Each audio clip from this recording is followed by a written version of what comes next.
जय श्री राम, जय Shri Krishna. Hi family, welcome back to my channel another vlog. सुबह का टाइम है। यहाँ मैं चाय और पोहे का नाश्ता कर रही हूँ। और आज जो है मैं घूमने नहीं गई थी, मॉर्निंग वॉक करने आज मैं नहीं गई थी।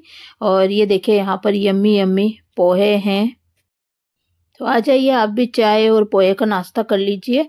और यहाँ पर ये दही और सब्जी मैंने बना ली है। रोटी मैंने यहाँ पर रख दी है, ये देखिए। तो यहाँ टेबल पे रख दी है। और आज जो है मैंने यहाँ पर मोगरी मटर और आलू की सब्जी बनाई थी और लाइव करके बनाई थी। तो कैसे बनाई थी आप देख सकते हो लाइव में जाकर।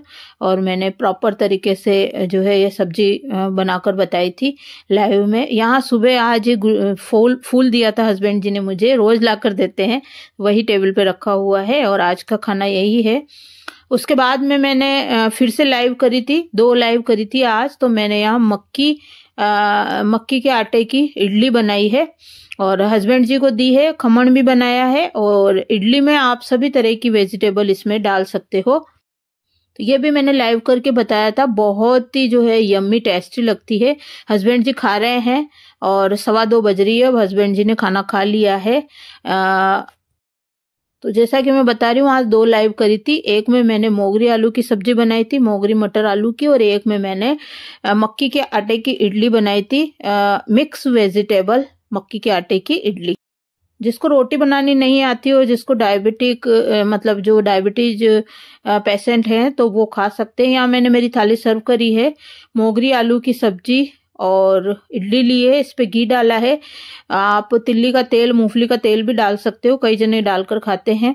और दही लिया है। और मैं खाना ही खा रही थी तब हस्बैंड जी का फोन आया है कि मेरे ससुर जी जो है शॉप पर आ चुके हैं, मतलब पापा जी ये बैठे हैं। और बस वो शॉप पर आ गए थे तो हस्बैंड जी का फोन आया था कि क्या कर रही है, तूने खाना खा लिया है क्या? मैंने कहा नहीं, अभी अब खाऊंगी मैं, क्योंकि 2:15 बजे तो हस्बैंड जी गए थे। तो जाते ही उन्होंने जैसे ही गए ना, तो वहाँ खाना खा के गए थे ना, तो वहाँ जो है ससुर जी बैठे हुए थे शॉप पर। और अकेले ही आ गए, वो इतने बीमार थे तब भी बस में बैठकर। और मुझे बहुत अफसोस हुआ इस चीज़ का कि पापा जी की तबीयत बहुत ज़्यादा खराब है और वो अकेले जो है बस में बैठकर आ गए। मुझे अच्छा नहीं लगा। मैंने हस्बैंड जी को बोला, मैंने कहा किसी न किसी को साथ आना चाहिए था, है ना। या फिर उनको गाड़ी करके नहीं ला सके, मान लो नहीं गाड़ी की सुविधा है, तो बस में भी किसी न किसी को साथ में आना चाहिए था। और अभी सर्दी के दिन बहुत ज़्यादा चल रहे हैं। खैर कोई बात नहीं।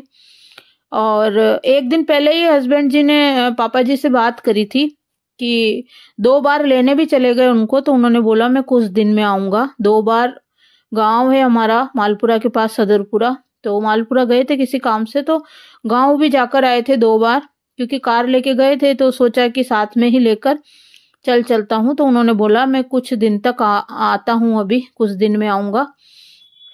तो अब पापा जी की फिर से वापस जांचें होएगी, क्योंकि अभी इतने दिनों से उनकी दवाइयाँ चल रही थी और अब उनकी जांचें होएगी वापस से। तो तबीयत उनकी काफ़ी डाउन है अभी। यहाँ पर तो ठीक थे, वो पूजा पाठ और सब करने लग गए थे। सुबह जल्दी उठ के नहाने लग गए थे और कपड़े धोने लग गए थे अपने खुद के, और सब काम करने लग गए थे। प्रॉपर तरीके से नाश्ता भी कर रहे थे, खाना भी खा रहे थे। लेकिन अभी यहाँ पर आए हैं तो अभी मैं एडिटिंग कर रही हूँ। उनको 2 दिन हो गए आए हुए, वो नहाए नहीं। तो मुझे इस चीज़ का ये हुआ कि गाँव में जाके शायद उनकी और ज़्यादा तबीयत जो है डाउन गई है, क्योंकि गाँव में क्या है, आसपास में क्या है, खेती होती है, तो वहाँ हवा ज़्यादा चलती है, ठंड ज़्यादा लगती है।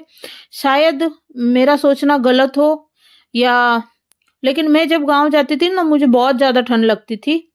इसलिए शायद पापा जी नहीं नहाते होंगे सुबह उठ के जल्दी, क्योंकि गाँव में जल्दी नहाया जाता है तो वहाँ ठंड रहती है बहुत ज़्यादा, धुंध भी रहती है, ठंड भी रहती है, इस वजह से हो सकता है। अब चलिए, यहाँ पापा जी आ गए हैं। उनको जो है मैंने फ़ोन किया हस्बैंड जी को कि अभी ला रहे हो क्या पापा जी को घर, अगर वो थोड़ी देर शॉप पर बैठना चाहें तो उनको या तो जूस पिला दीजिए पपीते का, या फिर उनको कुछ नाश्ता कराइए। क्या पता वो खाना खा के आए कि नहीं आए, आप पूछिए। तो फिर हस्बैंड जी ने पूछा तो पापा जी खाना खाकर आए थे। फिर जूस के लिए पूछा तो उन्होंने मना कर दिया, और फिर उनको रसमलाई लाकर, रबड़ी लाकर हस्बैंड जी ने खिलाई थी। और बस अब ये घर आ गए हैं। थोड़ी क्लिप उल्टी सीधी होए तो माफ कीजिएगा गाइस, क्योंकि व्हाट्सएप पे हस्बैंड जी ने शेयर करी है मुझे क्लिप, तो आगे पीछे भी हो जाती है, तो नजरअंदाज कीजिएगा। दवाई चलेगी। अब बुढ़ापा है पापा जी का, तो इतने तो जो है अगर रिकवर इतने तो नहीं होंगे कि भाई हाँ वापस जवानी आ जाए। बुढ़ापा तो है, तो ढलते ही जाएंगे, थोड़ी उम्र है। और सबकी उम्र, जो आज मैं हूँ तो आज मैं 44 साल की हूँ, तो कल 45 की होंगी, फिर 46 की होंगी। ऐसे सभी के दिन आते हैं गाइस, और सभी का जो है उम्र बढ़ती जाती है, तो वही वाली बात है। तो लेकिन हाँ, वो ठीक रहेंगे, प्रॉपर तरीके से खाना खाएंगे, नाश्ता करेंगे ना, तो वो जो है अभी जो है मतलब मैं क्या कहूँ, उनका आशीर्वाद हमारे सिर पर बना रहेगा। और जो मैं समझाना चाह रही हूँ शायद आप समझ गए होंगे। तो गाड़ी में पेट्रोल की जरूरत पड़ती है, नहीं तो गाड़ी जो है चलती नहीं है। पापा जी का पेट्रोल है मीठा, उनकी कमजोरी है मीठा। अगर उनको प्रॉपर तरीके से मीठा खाने को मिलेगा तो वो रोटी कम खाते हैं, मीठा ज्यादा खाते हैं। अगर उनकी देखभाल अच्छे तरीके से, प्रॉपर तरीके से की जाए तो उनका आशीर्वाद लंबे समय तक हमारे सरों पर बना रहेगा। और फिर भगवान की मर्जी। मैं तो चाहती हूँ कि पापा जी ठीक हो जाएं बिल्कुल, है ना, और जैसे पहले थे वैसे हो जाएं, ताकि वो अपना काम खुद कर ले, पूजा पाठ कर ले, सब कुछ कर ले। यहाँ वो आ रहे थे और फोन आया किसी का, तो वो फोन पर बात कर रहे हैं। अच्छा रहा जो फोन दिला दिया। मैंने जैसे कि बताया 2 फोन पहले मैंने दिलाए थे, और मेरे ही नंबर मैंने ससुर जी को दिए थे पहले, जो मेरे नंबर थे, और अभी बेटे के नाम से जो है नंबर निकलवाए हैं दूसरे, क्योंकि उनका रिचार्ज नहीं करवाया था तो वो नंबर बंद हो गए। किसी ने भी रिचार्ज नहीं करवाया, हस्बैंड जी ने करवाया था, लेकिन फिर पता नहीं उनका फोन बंद करके रख दिया था या क्या हुआ था, भगवान ही मालिक है। जो उनका जो है सिम बंद हो गई थी, फिर से जो है नई सिम निकलवाई है बेटे के नाम से, और नया फोन हस्बैंड जी ने दिलाया है। इस बार मैंने नहीं दिलाया, ये फोन हस्बैंड जी ने दिलाया है। और मैंने मेरी सासू माँ को भी 2 फोन दिलाए थे, और 2 मैंने ससुर जी को दिला चुकी हूँ फोन। ड्रेस वगैरह और चांदी की चेन दोनों को दे चुकी हूँ मैं। ससुर जी के भी लिए लाई थी मैं चांदी की चेन, किशनगढ़ से लेकर आई थी, और सासू माँ के लिए भी लाई थी। हर साल चांदी की बिछुए भी देती थी मैं सासू माँ को, और बेंटेक्स की चूड़ियाँ वगैरह, ड्रेस हर साल। और पापा जी आते हैं तो उनको भी 2-3 ड्रेस, स्वेटर और सॉक्स, जूते, जो भी हमें दिलाना होता है हम दिलाते हैं। और नगद जो है उनके हाथ में भी पैसे रखते हैं, सासू माँ के भी रखते थे, और ससुर जी के भी जब भी आते हैं वो 1000 रुपए, 500, 1000 रुपए, जितने भी उनको चाहिए होते हैं हस्बैंड जी देते हैं खर्चे के लिए। बाकी कोट वोट, स्वेटर वगैरह। और अब मैं सोच रही हूँ कि नया कोट उनको दिलाऊं, ठंड बहुत ज़्यादा है। और शूज़ की ज़रूरत हो तो शूज़, अभी एक उनसे चला नहीं जा रहा है। एक छड़ी दिलाई थी हमने अभी थोड़े दिन पहले, वो पता नहीं कहाँ गई, उसमें पहिए भी हैं, और बहुत अच्छी छड़ी थी वो, पता नहीं कितने 1000 की थी वो, तो बहुत अच्छी छड़ी थी। तो अब सोच रहे हैं फिर से उनको छड़ी दिलाएं, उनसे चलने में दिक्कत आ रही है। और अब ये शाम का टाइम है, मैं यहाँ बना रही हूँ गुड़ का हलवा, क्योंकि मेरे पास थोड़ी चीनी कम थी, चीनी लानी थी, और इस वजह से फिर मैंने गुड़ का बनाया था। तो सूजी का हलवा बना रही हूँ ताकि पापा जी जो है प्रॉपर तरीके से मीठा खा लें।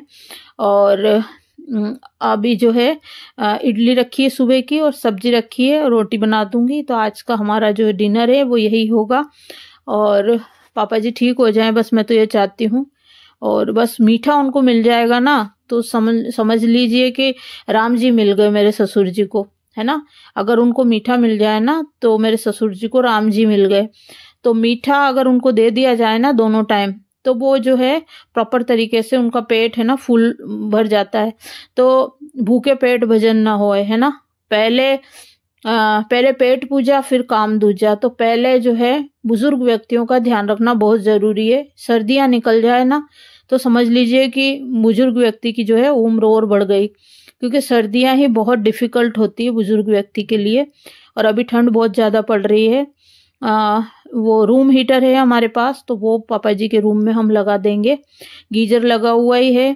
गर्म पानी पीने के लिए हम देते ही हैं, गर्म करके दे देते हैं पानी। यहाँ बेटे के लिए मैंने मैगी बनाई है, यप्पी मैगी। इसमें गाजर, शिमला मिर्ची और मटर वगैरह ये सब होती है, तो वो फ़ायदेमंद रहती है, इतनी नुकसानदायक नहीं है। आज बेटे ने मैगी ही खाई और ये सूजी का हलवा मैंने इस तरीके से रख दिया।